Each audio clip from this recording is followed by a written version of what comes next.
We have invited Brian White back. What a mistake. Not one person liked that last video. Oh man. So I don't know if you have when you do your videos, do you have a percentage that you're kind of expecting to get of likes? Mine are always in the high 90s. Like 97, 98. Oh yeah, for sure. Yeah, let me look at the recent ones. They're all very, very strong like ratios. Well, I don't get that many likes. How come you get so many likes? Because I'm amazing. I know. I figure that if I get 20% on launch, for the first hour or two, and then maybe I'll get 10% long term, that makes me happy. Right. I'm trying to find it here, but it's very strong. It's in the high 90s. High 90s. If you get 1,000 views, you get 900. You get 900 likes. Oh no, I thought you meant thumbs up versus thumbs down. No, 20% would be great. I would like that. All right, this is Randy Kirk. If you're wondering where you are here, talking about Tesla. We're talking about. We're going to be talking about the NACS thing, but we're going to take it from a completely different angle. We're going to really speculate a lot. So if you like speculation, hang out with Brian and me, hit the like button, hit subscribe, hit notify, and then follow Brian. That's really important on his YouTube channel. All this stuff will be down below. If you want to follow Brian, you can find him. Just look down. If I remember, Brian, if you ever check it out and I didn't remember, please remind me. Okay. Brian, Volkswagen is now in discussions to follow Volvo and Polestar and GM and Ford and Rivian. I think those are the 5 that so far have said they're absolutely going to do NACS standard. Volkswagen is now apparently on the verge. I've heard some talk about Toyota. Help me out. What's going on? Who's next? What do you think is going to happen? So the first player to move was Aptera. They're not in production, but they said when we build our adorable little spaceship, it will use NACS, which is great. And the company president even posted a petition saying, let's make it official. Those petitions don't go anywhere, but he was the first mover. Credit where credit's due. That's right. Yeah. Ford, big announcement. GM, big announcement. Rivian, Volvo, Polestar. Who's next? And the answer is it kind of doesn't matter because it's over. It's a done deal. Yeah. And so who's next? Stellantis is considering it. ChargePoint's on board. Electrify America's on board. I think Blink is on board. The EAS engineering organization has said we're going to formalize the standard. Right. And so all that's going to be, it's done. So who's next and who's last? I haven't heard discussions about Toyota. What I have heard is that they will be the last. Oh, it will be the absolute last domino to fall, is what I have heard. And they're still going to be considering hydrogen standards, right? Yes. Because name one transportation disaster involving hydrogen, Randy. Go on. Exactly. You can't. It's impossible. And this isn't that kind of hydrogen necessarily, but there's so many problems with hydrogen. Yes. If you wish, hydrogen can be cheap or green, but it cannot be both. Yes. And a lot of its fans are saying, right, but all we need to do is increase the efficiency of the electrolysis and then increase the transportation losses and then increase You're not waiting on new technology, my friend. You're waiting on new physics. Right. It's not going to happen. But I believe Toyota is so stubborn, so stuck in the mud that from conversations I've had with people who I am 100% confident know what they're talking about, it is going to, without a doubt, be the last domino to fall among major players. I got you. But what I think is more interesting is, forget NACS, what about licensing? What about tech? Who's going to get on board with that? Yes. So I've been talking about on my channel for a couple of days now, is that this has opened the door When I sold Target years ago, you walk in the door and you sell them the first item or the first few items. Up until that point, you're a nothing. You're a nobody. They care less about you. But now they've got an investment in you. You've got an investment in them. You've also become friends of a kind. You now have the right phone numbers. You now know where the purchasing agent is. You know how to process a purchase order. I mean, all of these things happen as a result of making one deal.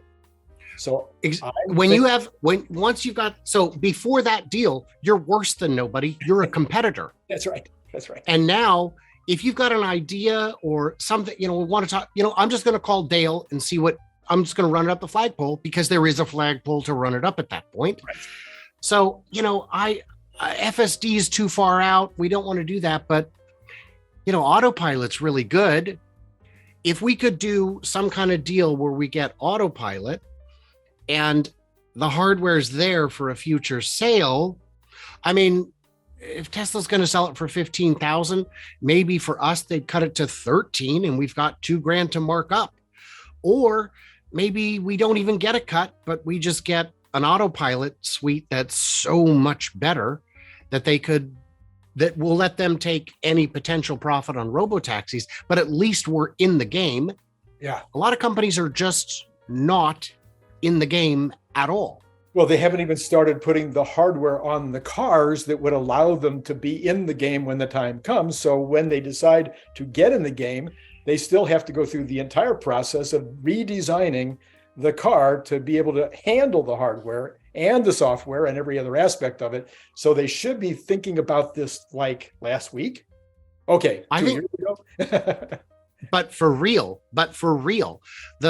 if I've been saying this for ages, if somebody cracks level 4 outside of a geofenced area today, if Waymo says, guess what? We did it. It's cracked worldwide. It's going to take years to get that into production and out on the market. Right. And at what cost? It'd be cost prohibitive based on the technology as they use it today. Right. Now, I don't know what the actual hardware costs to put in a car. I don't know if it's something that Tesla could make available to the legacy guys for $3,000 or $1,000. I don't know. Mm-hmm. Economies of scale say you make a lot of chips, the chips get cheaper. The cameras are very cheap. We know that. Right. And then there's the wiring and all that, but the manufacturers are good at understanding that part of it. The problem I see with the legacy guys is they don't like to give you anything for free. Everything has to be not just an add-on, but it's a whole package up. Yeah, well, you remember when GPS was a new thing, they would charge, they knew they couldn't charge you $3,000 for it. So they'd say, no, it's part of the premium tech package, which now has GPS and speakers that cost us $30 more. Better speakers. That's crazy. And like I always complain, in 2018, I bought a used Nissan Quest, 2 years old, very nice, very new. But because it was used, I didn't get to pick my trim level necessarily. And I'm one trim level down from having blind spot detection and heated mirrors. Yeah. Those are, you really are going to paywall basic safety features? If they're going to do that, I'm skeptical that they'll do something smart, but somebody will. So the question, Randy, is who do you think will be the first to license some of this tech? Well, then Ford, Jim Farley, he says in the call, we can't figure out over-the-air update. Famously, Volkswagen hasn't been able to figure out over-the-air update, and they've fired entire companies and started over and over again trying to get over-the-air update done right. So maybe over-the-air update is what somebody would be in line to license quickly, because it's going to be a pretty important aspect of competing with Tesla in the future. I think that would be a much harder one than any of the autonomous features, because it would require Tesla's engineers to have a full understanding of the full suite of software, rather than this being a different layer that's all existing on its own. Now, you bring up Ford. Well, Ford invested very heavily in Argo AI, the self-driving company. Whatever happened to them? Do you remember? I don't, yeah. Oh, I can tell you what happened to them is after AI Day 2, when they showed exactly this is how we navigate an intersection. Within 2 weeks, Argo AI had lost all of its funding. Oh, wow. And I have seen an Argo AI vehicle in person. There's videos of it on my channel. It is in the graveyard behind Ford, in their little lot where they put all their test vehicles when they're done with them. It's out there, and it's. I joked on camera saying, "Are we sure this is the right one?" Because of course it is. There's huge amounts of LiDAR and sensors all over the damn thing, and it's hideous. But that's on brand, I guess. Well, then let's think crazy, because then I don't think it was in that same spaces with Jim Farley, but maybe the next day or two he was interviewed. I can't remember now for sure. He said that they have 120, I think, vendors that work on their overall software for the car. It was a big number. I don't know if it was 120, but it was a really big number. And that for any change they're going to make in the software, all these 120 guys have to all know that it all works. So what would happen if all of a sudden Tesla was offering a complete software package where they would just, it would probably take 2 years before they could use it, install it and get it all done. But maybe Ford would say, Tesla, we don't want to have 120 vendors. We'd rather have one. That would be the smartest move I think any of these guys could make, because Tesla software famously just works. Yeah. Now you can say, well, yeah, but self-driving is murdering mannequins. Shut up, Dan. Shut up. No one cares about your willful misunderstanding of how the technology is meant to work. Right. The fact that it says right on screen, here's what you have to do, and then he goes out and not does it, uses it incorrectly on purpose.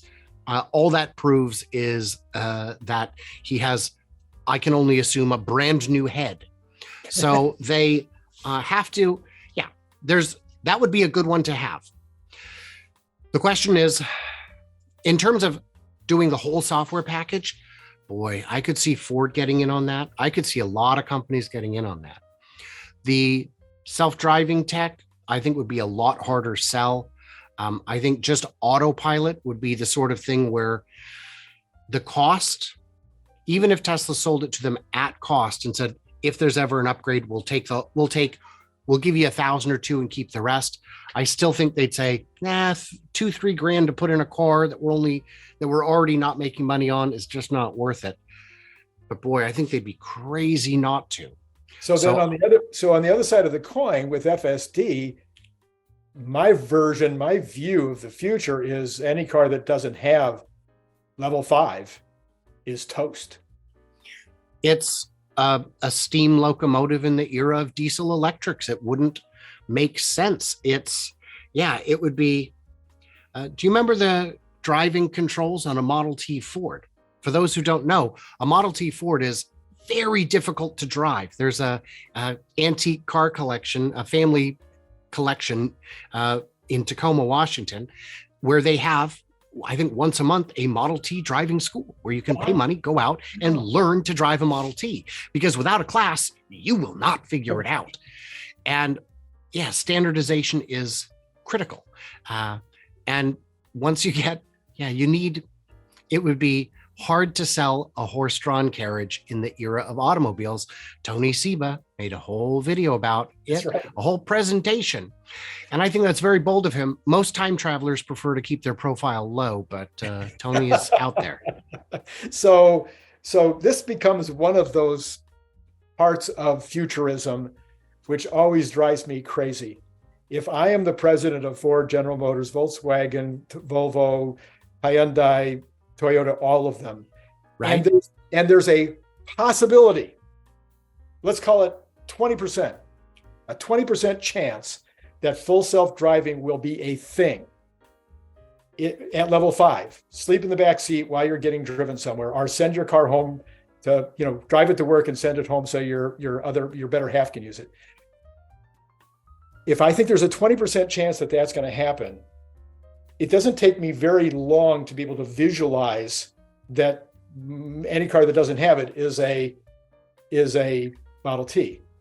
And if that's true, I'm out of business at some point. It might take 5 years, it might take 7, but if I don't have that at some point, nobody's going to want my product. I mean, I think that's an obvious line of deception. So it isn't. And what I would say is, I would say several of these companies are surely already in talks. They've got to be hedging their bets. When Ford announced NACS, we discovered that this has actually been in the works for years. GM announced it shortly thereafter. Apparently, they had also been, all of these guys had been in talks for years. I think they were just waiting to see, are we going to have to do it? Yeah. And the answer was, no, we didn't. And then Ford did it. It's like, well, you know what? Let's, and then once Ford NG, okay, it's over. Everyone's on board. So this could be the same thing where if Tesla's already working on a whole car solution, that would have a couple huge effects. And the big one, and I don't mean to bury this so late in the video, is that would put Green Hills Software out of business because all they sell is an OS, a debugger, and a compiler. And that's, you wouldn't. That could be a reason why he's trying to destroy Tesla. I don't know. He would actually be in a position to know if that's a project that's in the works. He would have heard that from his suppliers, and that would absolutely explain his runaway desperation, his unhinged outbursts, dropping F-bombs like crazy, calling people idiots. But all he has to do to protect himself is take $500 million of his billion, or even $250 million, and put it in Tesla stock. I mean, that's a good say who's to say he hasn't. But I think he hasn't. That would be great hedge. It would be. I mean, hey, Mercedes did it for a while, right?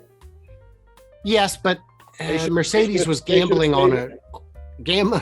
Boy, if they had held their shares, if Toyota had held their shares, oh, good Lord. It would have been magical. It would have been their biggest pile of cash. Oh, unbelievable. Ever. Yeah. And in fact, they would still continue to hold if they would be smart, and they would be buying now if they were smart. Anyway, but we'll decide who's smart and who isn't about, I don't know, I think it's going to be 2 to 3 years. We're going to find out who the really smart folks really were. I think I already know. Oh, yes, maybe so. All right. Hey, Brian, great as always to have you here. We might even have you back. It's, well, hit like if you want them back. I never say no to my client base, my audience, whatever you are out there listening to us right now. I never say no to you guys. So if you want Brian back, make sure you hit the like. Let's get over 20%. Let's get close to 20%, even at the end when all the numbers are in. It's still up there around 20%, and then I'll know for sure. Well, I found out, Brian, I did tell you wrong the other day. You don't have the third best video that I've ever done. You are actually still number one. Oh wow! Yeah, 23 or 24,000 views. That's my best, and you are it. Wow. So what I would counter is Randy is terrible and I'm terrible. And because of that, what I need you to do is hit the thumbs down button, because that'll really show me, and unbeknownst to the people who hate us, that still drives engagement. YouTube doesn't care if it's an up or a down. So give it the thumbs down. I'd love to see how far we could get with that.